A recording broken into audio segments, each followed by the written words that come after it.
7, 6, 5, 4, 3, 2, 1. You'll never have the sacred stone. Oh, this you crazy mother.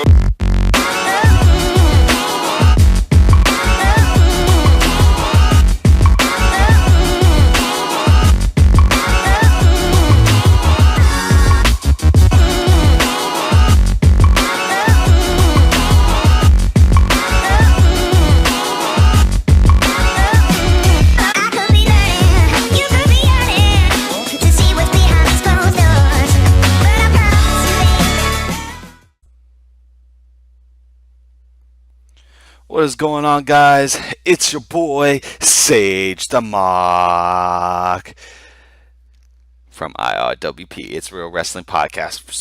It's a little too early for me, man. I tell you, usually recording these things at night, but not today. Your boy just got finished watching the Cruiserweight Classic. Just kidding. The women's Mae Young Classic tournament, the finals that took place in Las Vegas against the charismatic pirate Kairi Sane versus the hard knocks of Shayna Baszler, and absolutely loved it. But before we get into that, guys, just a couple of things to get out the way. Thank you so much for continuing to support us at It's Real Wrestling Podcast. Please be sure to like, subscribe, share everything IRWP out there. If you're listening to this on YouTube, hey, why don't you guys go to iTunes or Stitcher or FM Player, Google Play, wherever you like to listen to your podcast. Subscribe to It's Real Wrestling Podcast. We are there. If you are on Twitter, hit us up at Twitter at Real WrestleCast. We're on Instagram, It's Real Wrestling Podcast. And if you can't remember all of that, just go to our website, IRWP.us. There's some pretty links on the left hand side, some buttons you can press to get all IRWPs. So thank you so much, guys. This is the final episode in the series of the Mae Young Classic, and I have to say, thoroughly impressed. My overall thoughts you guys can see in the episode number 9 here on YouTube or on podcast, but definitely impressed throughout the entire thing. I did catch the one thing that I didn't cover in the previous episode is that I actually watched the preview that the WWE put out, like the roadmap to the finals, and I have to say I actually thought that was pretty well done as well. It showcased a lot of good the storytelling up to the finals was done very, very well. I also liked the commentary team. The commentary team really did surprise me. We had Beth Phoenix, Tom Phillips, and Nigel McGuinness on commentary, and I have to say that was a lot more uplifting than JR and Lita, in my opinion. So you guys go check that out. It's definitely worth a watch on that. They also had a 6-woman tag, which I actually thought was going to be on the finale and not on this thing here. But in some instances, I could see why they did that, and I kind of want to break this down a little bit. So it was a 6-man tag or 6-woman tag. On the face side, you had Santana Garrett, you had Sarah Logan, and you had what's her name? You had Marty Bell, which was kind of weird because Marty Bell plays more of a heel kind of character, and she was on a face style team, but that was okay. Going up against Tessa Blanchard, you also had Kaylee Ray, and you also had Jazzy Gabbard, which she is so over, guys. She's so over for good reason, man. We wanted to see more Jazzy Gabbard in the tournament, but if the WWE signs her to a contract and we get to see her on one of the rosters, I think it's going to be all worth the wait for her. I think that's their secret weapon, and she was great. She even she might not admit it, but the alpha male actually, or alpha female actually, She actually marked out when she was getting love from the crowd, which was pretty great. It was funny to see. She was kind of rushed, like when the match was over after and that finisher is just so impressive. She did Torture Rack of Doom. She did uh, then she did this move, and I'm sorry that I'm not being too technical on it, but where she grabbed her on her shoulders, kind of like a side fireman carry, and then just like in like one lift, flipped her over onto her back so that it's like the torture rack on one side of the shoulder, and then she just like face planted her forward. It was amazing. It was a pretty awesome move. You guys gotta sign her. Like WWE, you got to sign her. Jazzy Gabbert, you can't let that get away. All kinds of amazing. After the match had concluded, Triple H came out. His music hit. The game, on the Titantron, came out, and he made some interesting comments that I thought was pretty telling. I know that there have been some rumors regarding what's going to become of the CWC in the upcoming months. There's a lot of uncertainty of whether or not it's still going to be around. And the crowd was chanting to Triple H to sign Gabby, Jazzy Gabbert, and he says something to the effect of, you guys did this to us, or you guys did this to me in the CWC, and it's costing me a lot of money. So that kind of statement kind of makes me a little leery of whether or not the CWC is going to be around in the next couple of months. So, but we'll wait to see. I love 205 Live. I really do, and I'd hate to see it go anywhere. I think it's just now starting to get its bearings, but I mean, who knows? But let's get into it, guys. Let's get into what you guys want to hear, what you want to listen to, what you want to critique, and that is the finale taking place right after SmackDown on the WWE Network. The finale of the Mae Young Classic. And I have to start out by saying I had skepticism coming in about Shayna Baszler in terms of her push, in terms of whether or not she'd have the ability to sell moves and not make this into some type of squash match. And I have to say I'm thoroughly satisfied with the way things went. The match started out, where um, Shayna was trying to, for lack of a better term, patronize and belittle Kairi Sane for her size. She was no selling attacks and moves. No handshake, just a little tap of the handshake. Did it even the test of strength, test of might, kind of thing. And then she just came out of the gate and just mollywopped Kairi Sane from the get-go. It was a good sight to see, and the no sells were great. Even the feints that she was doing, where um, Kairi Sane would, do some chops, and she kind of gets all like crazy with the chops and keeps going. And Shayna was like kind of selling it a little bit, but like as a possum. And then when Kairi went for the ropes, Shayna just went right behind her, and as Kairi Sane bounced off the ropes, boom, Shayna Baszler just laid her out flat. And I absolutely loved that. She let her get in some offense, but for the most part in that first part of the match, she was showing her dominance, why Shayna Baszler is the Queen of Spades, and I absolutely loved it.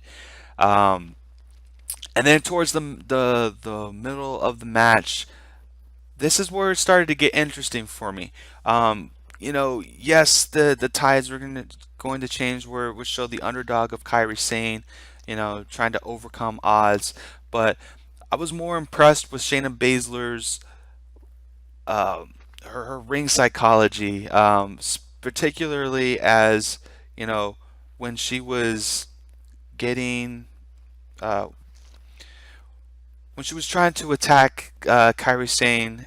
Kairi Sane would try to reverse things, and then she would Kairi Sane would constantly target the midsection of Shayna Baszler, and I was like, this is interesting.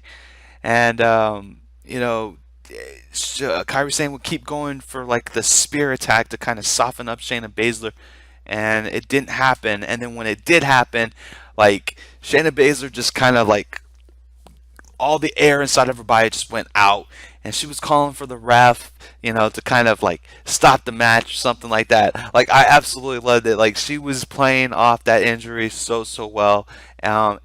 It gave us a belief in the end that Kairi Sane could actually win this thing, because Kairi Sane was just continuing to target the midsection of Shayna Baszler, and Shayna Baszler was just like not 100%. There was a spot that was on the ropes where Kairi Sane is going for the elbow drop, and Shayna Baszler just pops up, and Kairi's like, "What the heck is going on?" Shannon climbs the ropes, and they're exchanging blows after blows after blows after blows, and then eventually Kairi Sane, gets the better of her and puts Shayna Baszler in the Tree of Woe. And the reason why I was excited about this Tree of Woe is because I've seen this a couple of times by different wrestlers in this tournament, and the Tree of Woe setup that they do has been so much better than some of the Tree of Woes that I've seen in the main roster in the last couple of years. Um, the Tree of Woe, it could be used effectively, but it has to be believable. Just setting somebody up or turning them around and putting them in the Tree of Woe and them holding onto the ropes isn't really a selling mechanism. But when you're battling at the top of the ropes, front and back, front and back, front and back, and someone hits you and it gets you off balance and you get stuck and you're trying to pull yourself up, that's when the Tree of Woe is like the most effective. And Kairi Sane hit the stomp, the double stomp, on the Tree of Woe on Shayna Baszler, and Shayna Baszler was just basically out from that point on. And then we got the elbow drop from the top ropes, and man, that's a thing of beauty. I mean, if you guys have not seen that move that she does, that flying elbow drop, it's just a thing of beauty. Absolutely love it. Um, the match went about 25, 30 minutes, which was what I kind of expected. Actually, it might have been a little bit lower than that. I think it might have been like somewhere between 15 and 22 minutes. But it was a very, very great match, very, very compelling. Um, Absolutely loved it. Congratulations to all the ladies who were involved in this tournament. Congratulations to Shayna Baszler. Made a believer out of me, to be honest with you. From episode one, I was most concerned that she was doing too many squash matches, which would eventually, if she did make it to the finals, she would be exposed at the finals. And no, she's taking this thing seriously, and my hat's off and kudos to her. That's why I love wrestling. When you are serious about the craft, the art of wrestling, no pun intended, it shows in the body of work that you actually do. And these ladies just came out and did it. A couple of things after the match had ended. They panned around the crowd, and there were some notables that were actually there, that I just want to kind of bring to light. One of which was Summer Rae. A lot of us have been wondering, where the heck is Summer Rae? Where's Summer Rae? Where's Summer Rae? She's a great wrestler, and yet we don't see her in any of the divisional matches whatsoever. But she was actually there, so it's actually a good and positive sign that she's there, and not out the door. So glad to see Summer Rae there. Of course, we saw we saw Asuka. Asuka was actually there as well, which was interesting. Um, then we saw the four horsewomen, both of the MMA as well as the three horsewomen, of the WWE, 3 out of 4. And I kind of wanted to pose this question to you guys: what is going on with Sasha Banks? Like, I would think that she, with her being so strong about the women's revolution, that she would want to be a part of this. And for some reason, this is the second appearance that we've seen 3 out of the 4. Actually, technically, this is the third appearance that we've seen 3 out of the 4 horsewomen, at this inaugural event. I don't know what's going on. I feel like it's more than just a coincidence, with the brands and things of that nature. I know that I gotta believe that Bailey's there on Raw even when she's not wrestling. and for Sasha not to show up. I mean, even Alexa Bliss showed up. Like I don't get it. Like something is kind of off about Sasha Banks right now, and I wouldn't be surprised if by SummerSlam that we get three of the four horsewomen, and then we get Asuka in that match as opposed to Sasha Banks. But we'll see. So the aftermath of the tournament, Triple H, Stephanie McMahon come down, congratulate both Shayna Baszler and Kairi Sane. Bouquet of flowers go to Kairi Sane for her victory. And at this point, I had thought that they were going to make some type of announcement. I wasn't thinking that there was going to be any type of belt or anything like that, but at least the start or thought of maybe putting more emphasis on the women primarily, maybe like on their own show in the CWC. I mean, that was kind of what my prediction was, and that didn't actually happen. So I don't know if this is just going to be a mainstay. Like this will be something that we will see year after year, which I am all for because I absolutely love being able to see different women wrestlers from around the world compete. I think it just brings a different level of prestige to wrestling. As opposed to entertainment. I am much more personally about the wrestling than I am about the entertainment piece. I feel like the entertainment will come if the wrestling is good. So we'll see. We'll see in the upcoming months. So overall, I give this an A. The presentation of the entire thing, I give it an A. It was great to see these women. I I'm I'm a little upset as the fact that they rushed the tournament in terms of binging. I don't really understand fully why that is unless they were planning on making a pure women's division kind of thing. But other than that, great. Congratulations to all 32 competitors in the tournament. Congratulations to Kairi Sane on winning. Congratulations to Shayna Baszler for making a believer out of a lot of us. And we definitely hope to see more from you all on that. So with that being said, thank you again, guys, for continuing to support IRWP. Please continue to like, subscribe, share. Visit our website, irwp.us, for more great content. And then most of all, I'll just keep it real.